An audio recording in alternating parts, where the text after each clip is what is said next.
নমস্কার, বাংলা বাইটে স্বাগত। সাধারণত কাউকে নিয়ে আমি কোনোদিন ভিডিও এর আগে বানাইনি। কোনো বিষয় ভিত্তিকই আমার ভিডিওগুলো হয়ে থাকে। যারা আমার ভিডিও দেখেন বা যারা আমার দর্শক তারা জানেন। তো আজকে আমি একটি নয় কিছু প্রশ্ন আমি তুলছি এবং আপনারাও যদি শুনে মনে হয় এই প্রশ্নগুলো আপনাদেরও, তাহলে আপনারাও কমেন্টে জানাবেন এবং যার কাছে আমার এই কথাগুলো পৌঁছে দেওয়ার চেষ্টা করবেন, কারণ আমার তো লিমিটেড দর্শক। তো একটু যদি ছড়িয়ে দেন, কাছে যদি ভিডিওটা পৌঁছয়, সে যদি মনে করে, যদিও কর্মসূত্রে তিনি আমার পরিচিত এবং আমার বলতেই পারি আমার সিনিয়র, তো চাইলে তিনি এর উত্তর দিতে পারেন। পরিচিত মুখ, সিনিয়র সাংবাদিক মৌপিয়া নন্দী। মৌপিয়া দিদি বললাম কারণ তুমি আমার সিনিয়র এবং কারণ হিসেবেই এই প্রশ্নটা রয়েছে। যুব ভারতী ক্রীড়াঙ্গন, যেটা আমাদের খুব গর্বের, এত বড় মাপের একটা স্টেডিয়াম খুব কম জায়গায় আছে, যেখানে বহু বিশিষ্ট মানুষ এসেছিলেন, কিংবদন্তি প্লেয়াররা এসেছিলেন। আমাদের কাছে গর্বের যে কতটা জিনিস রয়েছে তার মধ্যে একটি বলাই যায়। গত 13ই ডিসেম্বর যা ঘটলো, মানে এ রাজ্য দেশ ছাড়িয়ে বিশ্বের মানুষের কাছে যে ঘটনা আলোড়ন ফেলেছিল এবং Al Jazeera TV, BBC news সমস্ত এই বাদপত্রের শিরোনামে উঠে এসেছে এই খবর, মানুষকে নাড়িয়ে দিয়েছে এক কথায় বলা যায়। তো তুমি একজন প্রতিষ্ঠিত সাংবাদিক, পরিচিত মুখ, তুমি দাবি করো তুমি একজন নিরপেক্ষ সাংবাদিক। অন্যান্য রাজনৈতিক ব্যক্তিত্ব কি বললেন না সেটা নিয়ে কোনো কথা নয়, কারণ তাদের একটা দায়িত্ব থেকে থাকে, তাদের এটা করতে হয়, তাদের সাফাই দিতে হয়। তবুও তারা বলেছেন যে হ্যাঁ এই এই বিষয়টা হওয়া উচিত হয়নি। যদিও নিজেদের দিকে দোষ টানেননি, যেটা স্বাভাবিক, সেটাও খুব স্বাভাবিক, কিন্তু বলেছেন। তুমি একজন এত প্রতিষ্ঠিত একজন সাংবাদিক এবং একটি বিশেষ টিভি চ্যানেলকে রিপ্রেজেন্ট করো, এটাকেই বলেছেন। তোমার প্রোফাইলে একটা ছবি যেখানে দেখা যাচ্ছে মেসি সহ আর্জেন্টিনার খেলোয়াড়দের সঙ্গে তোমার ছবি। খুব ভালো কথা, তুমি তোমার ফেসবুকের দেওয়ালে কি টাঙাবে সেটা তো তোমারই একদম তোমার সিদ্ধান্ত, ঠিক, সেটাও ঠিক।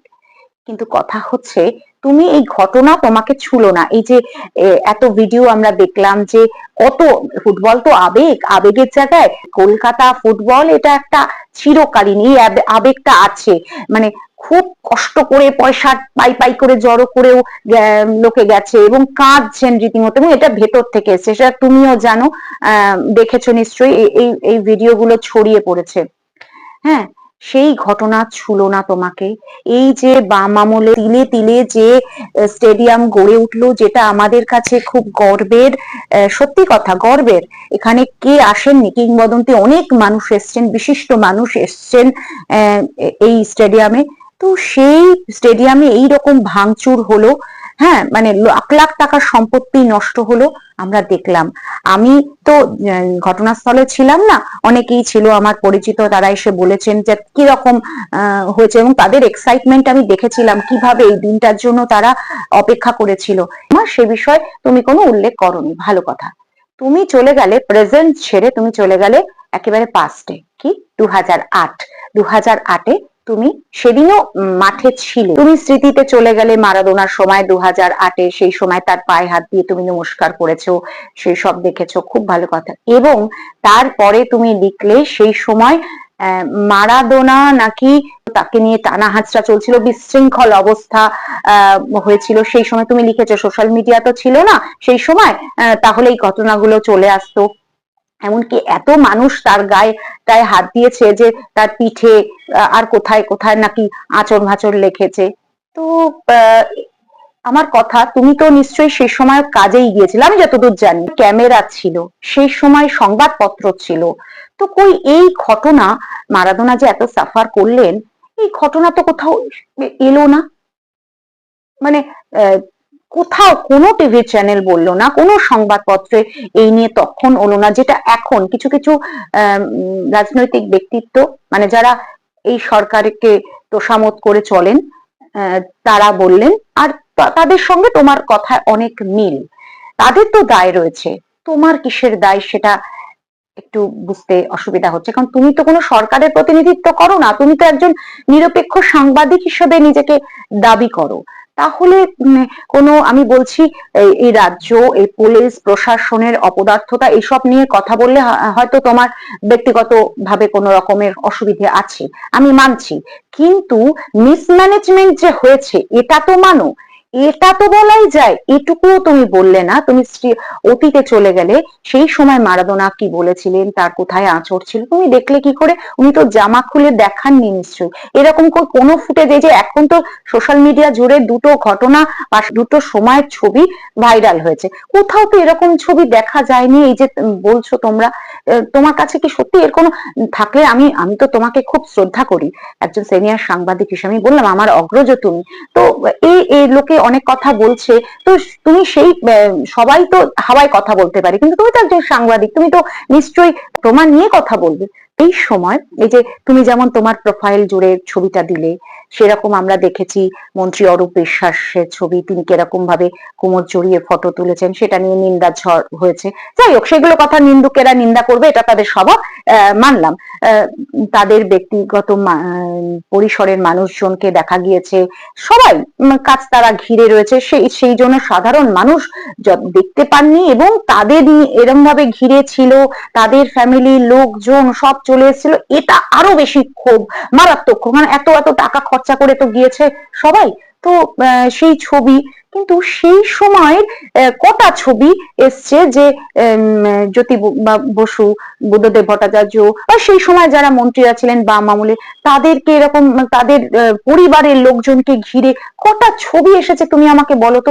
তুমি তো মানে আমরা তো সবে তখন কাজ শুরু করেছি, তোমরা তো সেই কাজ করছিলে ফিল্ডে, তো কই এলো না, তো তুমি তো জানবে বেশি, কই এসছে কি সেই ছবি? আসেনি তো, সেই জন্যই তো মানুষ কথা গুলো তুলছে, মানুষ তুলছে, আমি রাজনৈতিক নেতা ব্যক্তিদের কথা বাদই দিচ্ছি। আচ্ছা, তুমি তো সাংবাদিক, তোমার কাজ প্রশ্ন করা, সাধারণ মানুষের কথা তো তোমরা, আমি যতদূর জানি সাংবাদিকেরা তুলে ধরেন, কিভাবে ন্যারেটিভ সাজাবেন সেটা তার নিজস্ব ব্যাপার। সনকা হসপিটাল স্পন্সর এই ইভেন্টে, সেইটার ডিরেক্টরের, একসময় ডিরেক্টর কে ছিলেন তুমি জানো তো? বিনয় মিশ্রা, যার নাম উঠেছিল কয়লা কেলেঙ্কারিতে, এবং এখন তিনি দেশান্তরিত। তো কেন এই নাম উঠলো না? তুমি এটা নিয়ে তোমার মনে কোনো প্রশ্ন উঠলো না? আরো একটা বিষয়, এই যে এই ঘটনার পরে একেবারে বিচার বিভাগীয় কমিশন বসানো হলো, যে এই ঘটনার পেছনে কি আছে তার পূর্ণাঙ্গ তদন্ত হবে, খুব ভালো কথা, কিন্তু কারকে দায়িত্ব দেয়া হলো? অবসরপ্রাপ্ত বিচারপতি অসীম রায়। আমি তার প্রতি শ্রদ্ধা, মানে সত্যি এনারা খুব বড় গুণী মানুষ, শ্রদ্ধা রেখেই বলছি। আচ্ছা তুমি বলো তো, এনার পক্ষে কি নিরপেক্ষ তদন্ত করা আদৌ সম্ভব? যিনি মুখ্যমন্ত্রীর অনুপ্রেরণায় বিভিন্ন সময় মানে রিটায়ারমেন্টের পর সরকারি কমিটিতে ছিলেন এবং আছেন, তার পক্ষে কি নিরপেক্ষ তদন্ত করা আদৌ সম্ভব? আমি তো একজন সাধারণ, মানে আমার কি, আমাকে কটা লোকেই বা চেনে, তুমি তো একজন দূরে সাংবাদিক হিসেবে দাবি করো, মানে তোমার যে শো গুলো দেখি, তোমার কি দাপট, সবাই দেখেন, তুমি কথা বলো সেখানে, সবাই তো মানে তুমি যখন কথা বলো সবাই চুপ করে যায়, মানে তোমার সেই দাপটটা আছে সাংবাদিক হিসেবে, তো তুমি কেন প্রশ্ন তুলছো না? মানে এই সব নিয়ে তো কোনো প্রশ্ন নেই, তুমি তো একজন সাংবাদিক, আমি তো সাংবাদিক মৌপিয়া নন্দীকে এই প্রশ্নগুলো আমার জিজ্ঞাসা রয়েছে। এবং তুমি বলো, এই যে সেদিনকে যে এত মানুষ এত টাকা খরচা করে তারা যে কাঁদছেন, যে রক্ত জল করা পয়সা বিভিন্ন বাইক উঠে এসেছে, সোশ্যাল মিডিয়া জুড়ে ভাইরাল হয়ে গিয়েছে, কিভাবে তারা এসেছেন কাঁদছেন, একেবারে সবাই ওপেনলি বলছেন, মন্ত্রী আমলাদের নাম নিয়ে নিয়ে বলছে, ক্ষোভ উঠে আসছে তাদের। কেন? তারা কষ্টের ধন, তারা কোনো 2 নম্বরি দুর্নীতির টাকায় টিকিট কেটে যাননি, কিন্তু তারা তিলে তিলে পয়সা জমা করে সেই টাকা দিয়ে গেছেন। আচ্ছা, মেসিকে দেখতে এলাম, শুভশ্রীকে দেখেছি 12,000 টাকায়। মেসিকে দেখতে এলাম, শুভশ্রীকে দেখেছি 12,000 টাকায়। অভিনেত্রী শুভশ্রী আর স্বামী পরিচালক রাজ চক্রবর্তীও দেখলাম অনেক কথা বলেছেন মহিলা হিসাবে, ওই যাই হোক, আমি ওনার স্ত্রী হিসাবে ওনার দরকার ওনাকে সমর্থন করা। তিনি তো গিয়েছিলেন, তিনি কত টাকা টিকিট কেটেছেন? আমার কাছে যা খবর, আমার কাছে কেন, আমি তো একজন খুব সামান্য মানুষ, অনেকেই জানেন তিনি কোনো টিকিট কেটে যাননি, তিনি সেলিব্রিটি হিসেবে গেছেন, হেয়ার ড্রেসার গেছেন, তার নিজস্ব ফটোগ্রাফার গেছেন, তার মেকআপ আর্টিস্ট, কেন তারা গেলেন? এখানে এত টাকা, তারাও কি টিকিট কেটে, তারাও বিনা টিকিটে গিয়েছিল, তারা পর্যন্ত যেতে পারলেন। মানুষ কি এমনি এমনি রাগ উগরে দিয়েছে?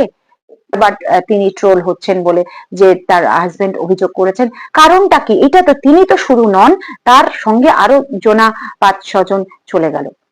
আচ্ছা, বিধাননগর কমিশনার থেকে বলা হয়েছিল জলের বোতল নিয়ে ঢোকা যাবে না, জল তো মানুষের একদম প্রাথমিক চাহিদা, সেখানে নেওয়া যাবে না, ভালো কথা, কিন্তু সেই জলের 10-20 টাকা জলের বোতল বিক্রি করছে, তুমিও জানো 150 থেকে 200 বিক্রি করলেন জলের বোতল, তাদের কাছ থেকে শোনা কথা 20 লাখ করে টেন্ডার নিয়ে এই পারমিশনটা পেয়েছিল যারা এই জলের বোতল বিক্রি করছে, স্ন্যাক্স বিক্রি করছে। কি করে পেলো বলো তো?